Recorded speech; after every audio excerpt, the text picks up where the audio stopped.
आङो एबार UPSC नि आनजादाव अल इन्डिया रेंक 429 मोनदोंमोन। ओमफ्राय नैबे आंनि होननो थाङोबा ओभारअल थर्ड एटेम्प्ट जाहैयो। सिरियासलि सेकेन्ड एटेम्प्ट आंनि बे। आङो खेबथामबो होनायाव दासिमबो आङो प्रिलिमिनारि एग्जामखौ पास जाबोबाय थादों। मेन्स लिरनो मोनबाय थादोंमोन आं दासिमबो। नाथाय नैबे एटेम्प्टआ आंनि फार्स्ट मेन्सआव क्वालिफाइ जानायमोन। फार्स्ट टाइम आं इन्टारभिउ होदों। आंनि फार्स्ट टाइम मेरिट लिस्टआव फैनाय नाम। ओमफ्राय दा इसोरनि अननायाव आङो मा सार्भिसखौ लुगैदोंमोन फार्स्ट मेरिट लिस्टआव फैनायावनो बेखौ मोनगोन बादियानो। आङो इन्डियान एडमिनिस्ट्रेटिभ सार्भिस IAS खौनो लुगैदोंमोन। दा आंना खाफाला मोजां। आङो फार्स्ट आं मेरिट लिस्टआव फैनायावनो बे सार्भिसखौ मोनथावथावानो जाहैबाय अलमस्ट। ओमफ्राय आङो क'क्राझारावनो देरबोनाय, क'क्राझार टाउनावनो, क'क्राझारि होनोमोन जोंनि माबाखौ। स्कुलिंखौबो आर्लि स्कुलिंखौबो आं क'क्राझार टाउननिफ्रायनो खालायबोनाय। आङो डन बस्क' क'क्राझाराव आङो मेट्रिकुलेसन एग्जामखौ होदोंमोन। बेनि उनाव आङो 11-12 खौ फरायनो आङो विशाखापट्टनमाव थांदोंमोन। साइन्स स्ट्रिमाव लादोंमोन आङो। ओमफ्राय लगे लगेनो आङो एन्ट्रेन्स होनानै इन्जिनियारिंआव मोनदोंमोन। आंना BTech केमिकेल इन्जिनियार आं NIT दुर्गापुरनिफ्राय। दा आंनि कलेज डिग्री इन्जिनियारिं जोबनाय लोगो लोगो आङो बे UPSC नि लामाखौ लानाय जादोंमोन। आङो बे गावनि कोर इन्जिनियारिंनि लामायाव थाङाबालासिनो आङो नैबे एडमिनिस्ट्रेटिभ UPSC नि माबा सिभिल सार्भिस लाइनाव हाबनाय जादोंमोन। ओंखायनो आङो इन्जिनियारिंखौ जोबनाय लोगो लोगो जेबो साख्रि लायाबालासिनो आङो दिल्लीयाव थांनानै कचिं लादोंमोन। एराउन्ड 10 मान्थ्सनि क्लासरुम कचिं लादोंमोन आङो। 10 मान्थ्सनि क्लासरुम कचिं। ओमफ्राय बेनि उनाव आङो न'आव फैफिननानै हारसिं सेल्फ प्रिपेरेसन खालामनाय जादोंमोन। ओमफ्राय तापस बसुमतारीखौ आङो आंनिनो कलेज सिनियरमोन बे। जों NIT दुर्गापुरावनो ज' थाबोखानाय। बेखौबो जोङो नैबे एटेम्प्टआव जोङो ज' प्रिलिम्सनिफ्राय लानानै मेन्स इन्टारभिउ अलमस्ट ज' प्रिपेरेसन खालामनाय जादोंमोन। बे आंनि कलेजनि सिनियरमोन। ओमफ्राय बेनो आंनि बे मोनसे ओभारअल आं बेकग्राउन्डखौ खोन्थाबाय। रिजाल्टआ एप्रिलनि 5 तारिखआव ओंखारदोंमोन। 7:15 सोआव ओंखारदोंमोन मोनानि। दा अलमस्ट 1 मान्थनि बारबाय। मालाबाबो बिदि सानाखैमोन कि आं बिदि जायगा जायगा थांनानै बिदि खोथा बुंनो नङाबा आंनि एक्सपिरियेन्सफोरखौ शेयार खालायगोन होननानै।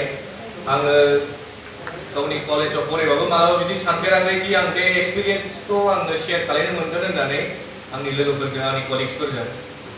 नाथाय बे दा आङो दिनै बे माबायाव सफैबाय। स' आङो बिदिनो आंनि प्रिपेरेसनखौ आङो मालाबाबो आं सानाखैमोन कि आं बे IAS जानायनि आंना बे सिमां गैफेरामोन उन्दैनिफ्राय। उन्दैयाव नोंनि एम इन लाइफआ मा होननानै सोंबा आं पाइलटसो होनलाबायोमोन। जेबो बिदि IAS होननायानो मा बेफोरखौ बांद्राय मिथियामोन। दहाय जेरै सारा होनदों कि एवेरनेस, बे एवेरनेस लेभेलाबो आंना बांद्राय गैयामोन। मोनथिगौमोन कि बे मोनसे देशनि थाखाय मोनसे गोनांथि सार्भिस होननानै। नाथाय बेखौ मारै फरायनानै जायो, मारै खालायनांगौ, मा डिग्री फरायनांगौ, बेफोरखौ जेबो मोनथिनो मोनाखैमोन आङो बै समाव। आं क्लास 10 सिम आंना बेल'मोन। आङो साइन्स लानांगौ, साइन्स 11-12 लानानै आङो इन्जिनियारिंल' फरायनांगौ होननानै। दा बे आङो सेमोनहाय जेला आङो मेथ्सआव पास जायाखैमोन होमबा दुखु जादोंमोन। नाथाय बे दुखुआ आंनि बे जेला आङो IIT नि थाखाय मोनैयाव बिसिबांखि दुखु जादोंमोन बेजों कम्पेरेबल नङामोन। आङो जेला आं 12 पास जानानै आङो एन्ट्रेन्स एग्जाम होनानै आङो IIT एग्जामखौ मोनाखैमोन। IIT आव मोनाखैमोन। जोंनि टाइमाव काट अफआ बिराद गोजौ जादोंमोन। ओमफ्राय आंनि लाइफखौनो जोब्बाय सानदोंमोन बेहायनो, गैला होननानै। आं मा जाबावनो मा मानो होननानै। ओमफ्राय पेरेन्टसाबो बुंबाय जेबो नङा बाबा होननानै, 1 बोसोर ड्रप थादो नों IIT लुबैथारदोंबा होननानै। ओमफ्राय उनावहाय ड्रप थानायनि प्लेनानोखामोन। दिल्लीयाव थांनानै आरो IIT नि कचिं लानोसै बिदियानोमोन। नाथाय उनावहाय एसे खाफाला मोजां जाहैबाय। आङो नैबे जोंनि टाइमाव AIEEE सो होनोमोन जोङो बे आलदा बे IIT नि JEE नि बायरा। बे एग्जामखौ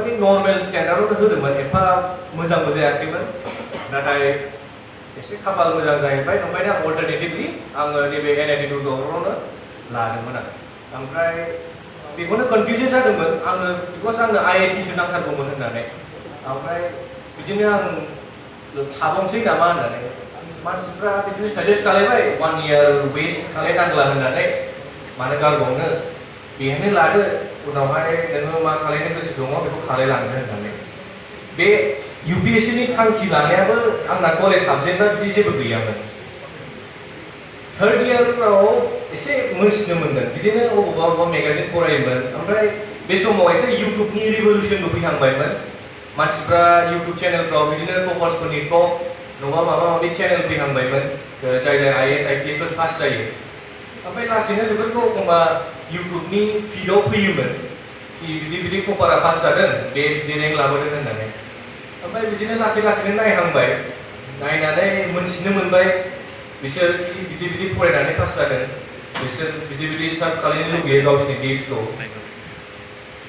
गोसो सिङाव आंनाबो मोनसे दंखायोमोन कि आंना मोनसे पाब्लिक इन्टारेक्सन नांगौ होननानै आंना पाब्लिकजों मोनसे टाच थानांगौ होननानै स' आङो बे आंनि लाइनाव बे इन्जिनियारिं लाइनाव मोनसे कर्परेट लाइफखौ आङो सानहरनो हायामोन कि मोनसे नेक्स्टआव थानानै आं कर्परेट लाइफआव माबानो होननानै स' आइदार आङो ओरै टिचिं लाइनाव एकाडेमिक्स लाइनाव थांनांगौ जागौमोन नङाबा ओरै एडमिनिस्ट्रेसन लाइनाव थांनांगौ जागौमोन ओंखायनो आङो एडमिनिस्ट्रेसन लाइननि बारैनो आं बांसिन मोनथिनो लुगैबाय कि मारै फरायनांगौ मा फरायो मारै फरायबा जायो होननानै ओमफ्राय जोंनि बर'निफ्राय सोर साबसिन जाखो होननानै ओमफ्राय आं जेला मोनथिनो मोनदों कि बर'फोरनिफ्राय दासिमबो आखायाव साननो हानाय मानसिल' ओंखारदों होननानै आरो जोंनि क'क्राझारनिफ्रायबो रावबो ओंखारफेराखै होननानै होमबा गोसोआव नांदोंमोन कि जोंनि बर' हारिनिफ्राय दासिमबो आखायाव साननो हानायल' जोंना बिदि एडमिनिस्ट्रेसननि मानसि ओंखारदोंमोन होननानै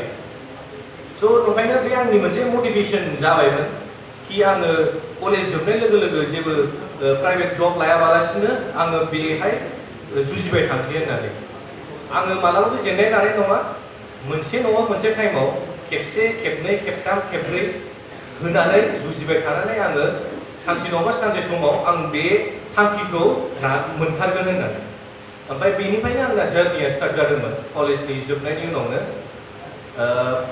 थांबाय बिदिनो कचिं लाबाय आंना अपसनेलखौ आङो ससियलजिसो लादोंमोन आंथ' इन्जिनियारिं बेकग्राउन्ड जेरै बे IPS साराबो इन्जिनियारिं बेकग्राउन्डमोन ओमफ्राय आंबो जेबो फरायफेराखैमोन क्लास 11 12आव जोंना बिदि साबजेक्ट फरायनो मोनाखैमोन थ' गुदिनिफ्राय फरायफिननांगौ जादोंमोन मेरला साबजेक्टसफोरखौनो ओमफ्राय लासैनो जिनिसफोरखौ साबजेक्टसफोरखौ सिगाङाव फरायजेनबा सानोमोन कि मारै एफा भास्ट सिलेबासखौ आं मारै फरायनो हानांगौ होननानै बेथ' पसिबल नङा आंनो एटलिस्ट 2 बोसोरसो नांगोन होननानै बेखौ फोजोबजोबनोबा आरो नांबाबो आं बेखौ फरिखानि 3 घन्टायाव आं मारै सानहरफिननानै बेखौ आङो कपियाव लिरनो हागोन होननानै दा लासैनो ओमफ्राय बिदिनो 2 मास 5 मान्थस 10 मान्थसनि उनावहाय कचिं जोबनायनि उनावहाय एसे जिनिसफोरखौ एप्रिसिएट खालामनो रोंहांबाय कि बे साबजेक्टआ बबेबा साबजेक्टआ बरिंबाबो बे साबजेक्टखौ नोङो इन्ट्रेस्ट लाबोनो हायो होननानै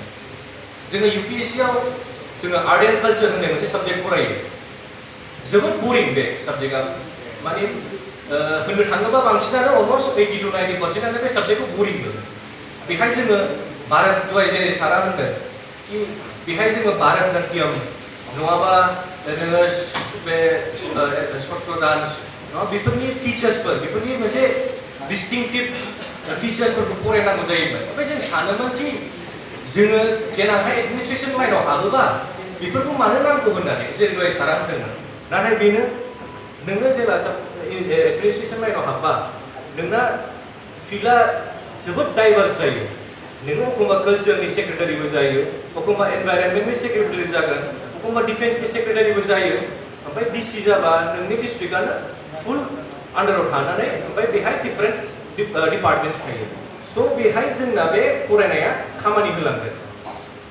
ओमफ्राय बेफोरखौ मोनथिनानै जोङो साबजेक्टसफोरखौ एप्रिसिएट खालामनो रोंहांबाय साबजेक्टफोरखौ बांद्राय बरिं मोनलाङासै थ' लासैनो बे इन्ट्रेस्टआ फैबाय नोङो बे UPSCआव आं बेखौनो बुंनो सानो कि learning ओमफ्राय understanding जों मोनसे difference दङ बे जोबोद big difference थायो बेहाय learning ओमफ्राय understanding जोङो learning ल' खालायोबा जोङो जिनिसफोरखौ appreciate खालायनो हाया जोङो understand खालायबासो जों जिनिसफोरखौ appreciate खालायनो हायो फिसा फिसा मा बुस्थु दङ मारै मारै सोलियो बेफोरखौ understand खालायनो हायो ओमफ्राय बुजिनांगौ जिनिसफोरखौ फरायबा understanding आसो necessary जोङो फरायगोन 6 घन्टा 8 घन्टा 10 घन्टा फरायगोन जोङो नाथाय जोङो बे बुजियाबा जेबो जोंना लाब जाहैया जोङो दानो बावसिगोन गाबोननो बावगोन समफोरनो बावगोन बे नंखायनो understanding aspect जिनिसखौ understanding होननायखौ लाबोथारनांगौ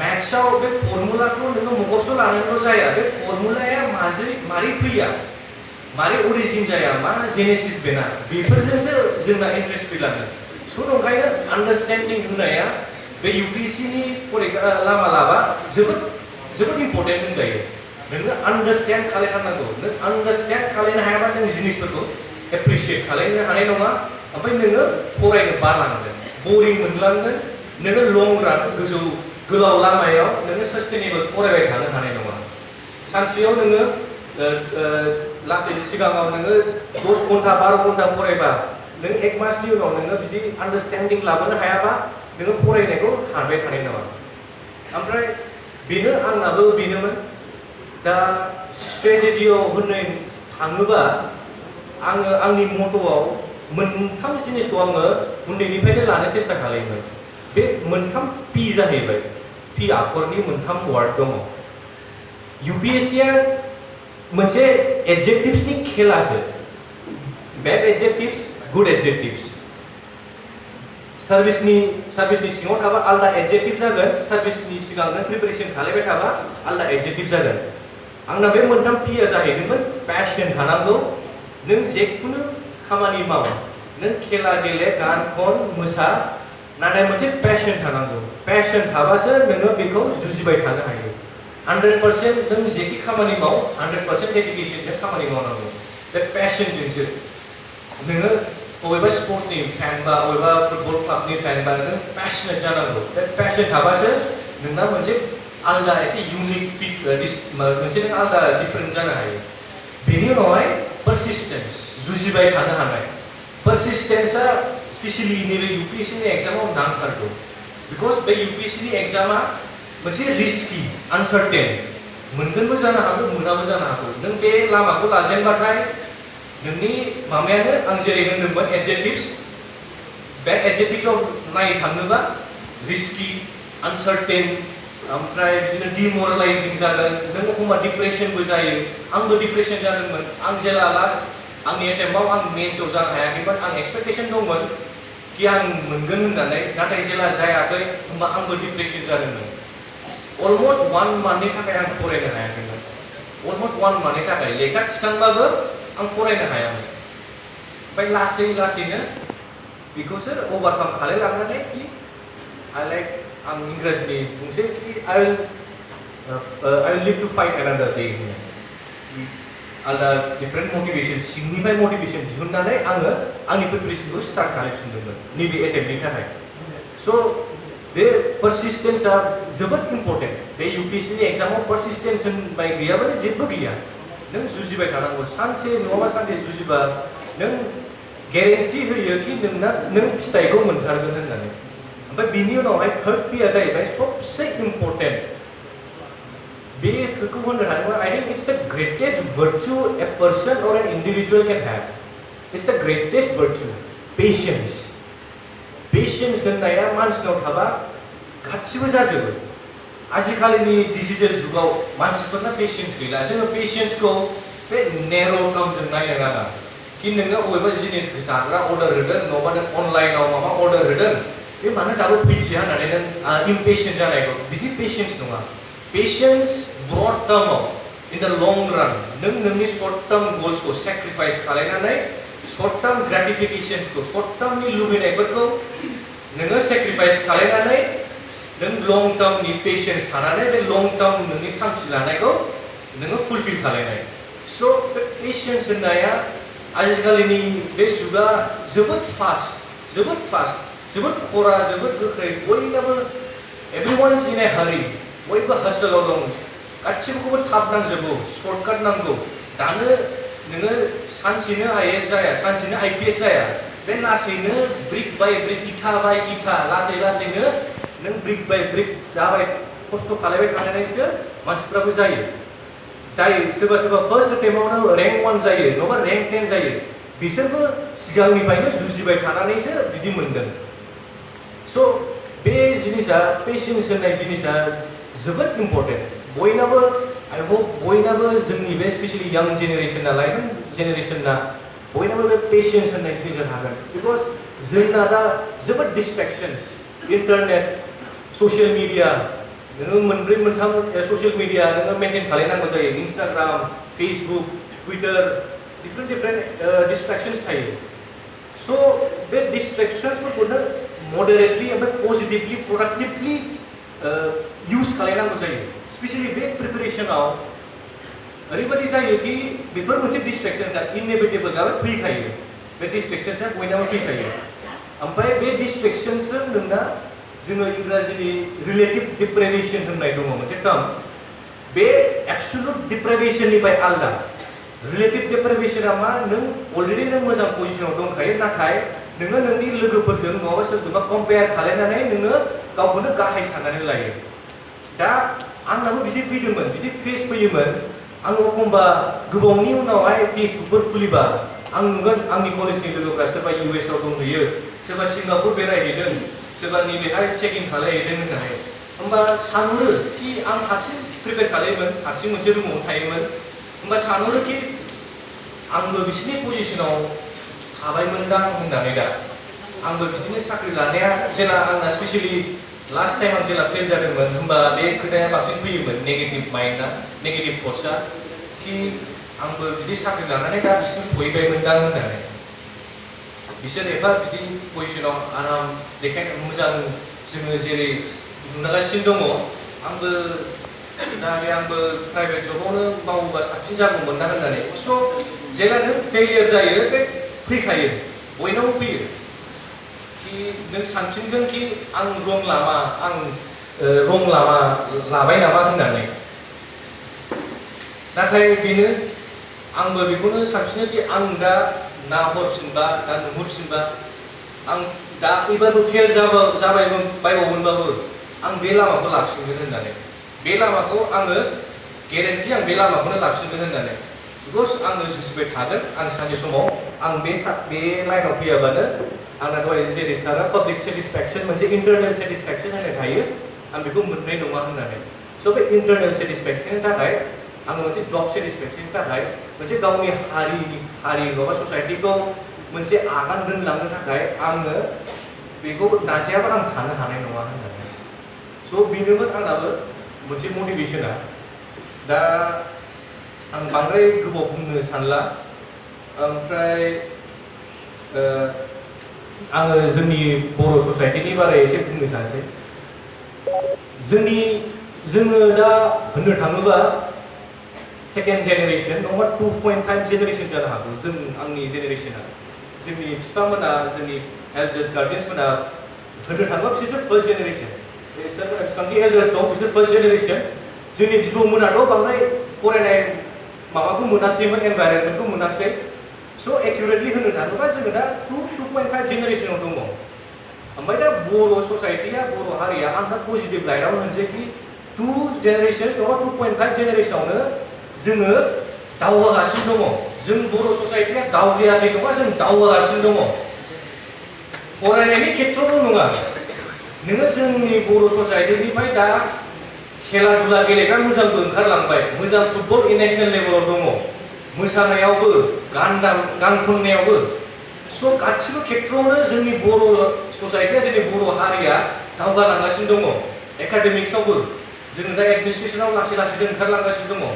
एबार जोंनि जारिमिनाव जोंनि हिस्ट्रियाव नायोबा फार्स्ट टाइम बर'नि ससाइटियाव सानै UPSC पास जादों बिदि हिस्ट्रियाव मालाबाबो जाफेराखैमोन मोनसे बोसोरावनो सानै जादों बे जोबोद गिदिर खोथा साननानै नायोबा ओमफ्राय बिदिनो लासै लासैनो जों बे इंलिसनि मा बुङो पान्ड'रास बक्स होननाय दङ मोनसे टार्म मोनसे थांखि बे पान्डरास बक्सआ जोंना बर' ससाइटिनाबो खुलिलांसिगोन। स' नेक्स्ट इयार जों एबार सानै मोनबाय, नेक्स्ट इयार जानो हागौ साथामबो मोनगोन जानो हागौ, साब्रैबो मोनगोन जानो हागौ। स' बे चेनखौ आङो आसा खालायो कि बे चेनआ ब्रेक जानाय नङा। एभ्रि इयार सासे नङाबा सासे, सानै, साथाम, साब्रै, साबाबो जानो हागौ मोनलांबाय थादों होननानै आं बेखौनो आसा खालायो दा। स' ओंखायनो जोंनि बर' माबाया ससाइटिया जोङो दावगालांगासिनो दंखायो, देरहासार जालांगासिनो दङ। जोङो आरो देरहासार जाबावगोन, आरो दावगालांबावगोन। जों दासो 2.5 जेनेरेसन, जोङो मालायनि जों जेनेरेसनखौ नायोबा, आङो बेंगलाव फरायबोनाय, 4 बोसोर आं बेंगलाव फरायबोनाय। दा बेंगलाव नोङो बिसोरो 1880निफ्रायनो बिसोर ब्रिटिशजों थानानै इडुकेसननि एक्सप'जार मोनबोखानाय। स' नोंसोर बिसोर नंखायनो एकाडेमिक्सआव गोजौआवखा। नोङो इउपि, बिहार, नङाबा राजस्थाननि, तामिलनाडुनि जेसेबांखि मोजां फरायसा फरायसालि दङ, बिसोरनि ग्रेन्ड पेरेन्टसफ्रानो आइएएस, आइपिएस, नङाबा सोरबा गिदिर गिदिर बेंकार, सिए, कर्परेट साख्रि, इन्डास्ट्रियेलिस्ट बिदिखा। जोंना बिबौ बिबैफ्रा बांसिन हालुवा, सोरबा एसे एनै मावनानै जाग्रा, बांसिन बिदिसोमोन। स' ओंखायनो जोंनि जेनेरेसनाल' ओंखारलांगोन। जोंनि जेला जोङो बर' जेनेरेसना 3rd, 4th जेनेरेसन फैगोन, होमबा आंबो नुहुरो आंनि फिउचाराव, आं पजिटिभ, आं अप्टिमिस्ट कि जोंनि फिउचार जेनेरेसना बर'ना 3rd, 4th जेनेरेसन सहैबा जोङो देनांहाय बिबौ बिबै जाबा जोबोद दावगालांगोन होननानै, जोबोद दावगालांगोन। जोङो आसामनिल' नङा, जोङो नर्थ इस्टनिनो नङाबा इन्डियानिनो वान अफ द मस्ट एडभान्स ट्राइब जानायनि जोंना मोनसे माबा दङ, केपासिटि दङ, पटेन्सियल दङ। दा बेनो। ओमफ्राय जोंनि बर' माबायावबो, जोंनि बर' हारियावबो आङो बबेबा जिनिसफोरखौ जेला आङो इउपिएससि फरायोमोन, होमबा आङो जिनिसफोर मोनथिनो मोनोमोन कि बिदि बिदि जिनिस दङ, ओमफ्राय जोंनि बर' कालचारावबो बिदि बिदि जिनिस दं होननानै। नाथाय जोंना बे रिकगनिसन गैया जिनिसा। ओमफ्राय बबेबाखौ आङो दा एसे दुखुनांथाव जायो, ओरैथिं बाक्साथिं माबायदि कन्डिसन आं बेखौ मोजाङै मिथिला। जोंनि ओरै क'क्राझारनि कन्डिसनखौ बुंसै आङो। बबेबा कालचारेल एस्पेक्टआव नायोबा, कालचारेलनि माबायाव नायोबा गोमालांगासिनो दङ। जि दानाय, जाय जि दाग्रा, बे जि दानायनि जे प्रेक्टिस दङ, लासैनो बेबो लासै लासैनो आइ होप बे जिनिसा गोमालाङा होननानै। बिकज बे जोंनि बर' कालचारनि मोनसे एकदम डिस्टिंक्टिभ एस्पेक्ट, कालचारेल एस्पेक्ट जाहैयो। बेखौ मोनसे नेशनेल लेभेलाव रेकगनिसन खालामनो हायो। बेहायनो मोनसे दङ, जग्राफिकेल इन्डिकेसन होननाय जों फरायनो मोनो। मोनसे रिजननि मोनसे पार्टिकुलार कालचारेलनिखौ रिकगनिसन होयो, बे जिनिसा रिकगनाइज जानानै नेशनेलाव बेखौ प्रमोसन खालामनो मोनसे इनसेन्टिभ मोनो। पेटेन्टस होननायखौ खोनाबाय जानो हागौ, पेटेन्टस नङाबा कपिराइट्सफोर बादि। दा जोंनि बर' कालचारेल माबायावबो नायनो थाङोबा जोबोद दङ। दा आगर, पाहारि आगरखौ दा जोङो मालायफोरजोंसो सुख'नानै लाजागासिनो दङ। जों दा बर'नि जोंनि गेदेर माबाफ्रा जों दा बेखौ माबानो मोननांगौमोन, एसे नेशनेल लेभेलाव लबिं खालामनानै बेफोरखौ जग्राफिकेल इन्डिकेसन होननाय मोननांगौमोन। नाथाय बे एवेरनेसआबो बयनाबो गैजोबा, जोंनिबो दाय नंजोबा। ओमफ्राय बे लासैनो फैलांगोन। ओमफ्राय आंबो बुजिगोन, आंबो सेस्था खालामगोन कि आं बर' कालचारेलनि बबेबा जिनिसफोरखौ प्रिजार्भ खालामनानै दोनलांनो होननानै। जोबोद दङ। जोङो बर'फ्रा होननो थाङोबा भेजिटेरियानाव जोङो बे मैगं थाइगं जानायाव जोंनि बर'नि आइटेम्सफ्राव जोङो जोबोद आवगायबाव। माखासे ट्राइब्सफ्राबो नङाबा आदार भेजिटेरियान्सफ्राबो जोंबादि मैगं थाइगं जाबावा। ओमफ्राय बे मैगं थाइगंखौ जोंनि ओरैनो बड'लेण्डआवल' मोनो। ओमफ्राय मालाय जाय ओरै आन्ध्र प्रदेश, ओरै मालाय तामिलनाडु, बिसोर मा खालामनानै दोनो, मालाय बेफोरखौ बाय'डाइभारसिटिखौ मोनसे कनजारभेसन खालामनानै बेखौ प्रटेक्सन लानानै मोनसे इनसेन्टिभ मोनलाङो बिसोर सेन्ट्रेल गभर्नमेन्टनिफ्राय। स' जोंनाबो बिदिनो जुजिनांगौ। जग्राफिकेल इन्डिकेसन एग्जाम्पला जाहैबाय तेजपुरनि लिचि। तेजपुरनि लिचिया मोनसे जग्राफिकेलि इन्डिकेसन गोनां दङ। बे मोनसे नेशनेल लेभेल रिकगनिसन ब्रेन्डिं मोनो। दा जोंनाबो बड'लेण्डआव साप'ज इन्दि मुगास्रिनि मोनसे आलदा मोनसे दङ। दा जोंबो बेखौनो माबानो प्रिजार्भ खालामनो जोङो नाजानांगौ स' जोंनि बर'आबो आङो बर' हारिनि माबाखौ लानानै जोबोद मोजां मोनो कि जोंनाबो जेरै डाइभारसिटि दङ जेरै जोंना रिच कालचारेल ट्रेडिसन दङ जोङो अलमस्ट बे एन्सियेन्ट कालचारेल सिभिलाइजेसनफोरनि जों समान समान होननानै माखासे एन्सियेन्ट सिभिलाइजेसनफोरजों जोङो अलमस्ट कम्पेरेबल होननानै जोंनि बर'नि बे कालचारेल डाइमेनसन्सआ स' बेनो जाहैबाय आंनि बर'नि मोनसे माबाखौ शेयार खालामनायखौ दाना आङो आंनि बे प्रिपेरेसननि माबायाव एसे स्ट्रेटेजियाव एसे बुंसै